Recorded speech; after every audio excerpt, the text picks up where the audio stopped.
Hi, I'm Roger Klisch. I live near Stillwater. I'm a volunteer with Sustainable Stillwater. I'm here today exhibiting EV chargers and EVs. This particular vehicle is my car. I also have a Tesla Y at home. This is a Hyundai Ioniq 5, so it's part of what I'm showing today.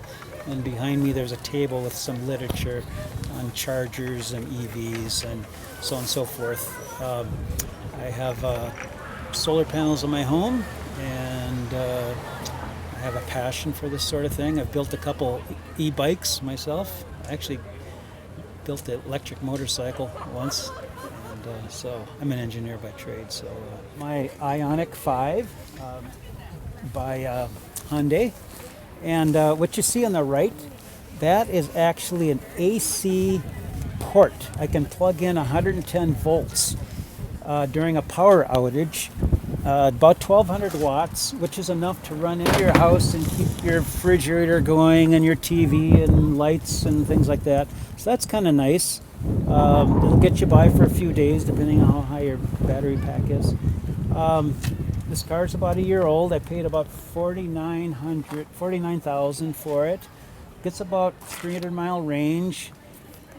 This car was out in a hailstorm, believe it or not, a year ago. My house needs new roof and siding and everything.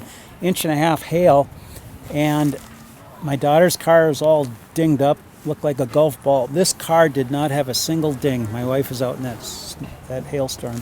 So I have a lot of good things to say about Hyundai. Very solid, smooth riding vehicle, quiet. I really think it's built well. Yeah, pass and go to the next guy here.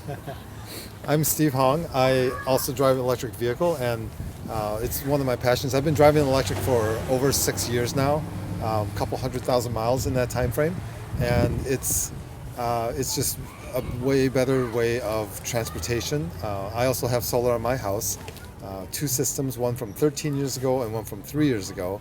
And so this car is actually powered completely off the sun. I generate all the energy I need to drive 18,000 miles a year. And I've been talking to people about driving electric for the 6.5 years, over 2,000 people.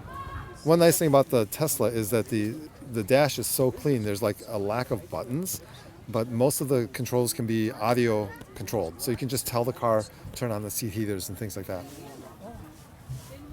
Hi, I'm Brian Anderson, and I think there's a theme here. I went 100% EV in 2020, so I bought my last gas car, as it turns out, 13 years ago.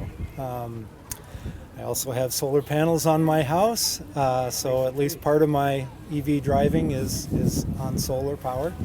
And I buy wind source from Xcel Energy, so that means the rest of my charging is also sustainable. We have a Chevy Bolt, which is my wife's car at home, and I drive a Tesla Model Y, just like Steve's here.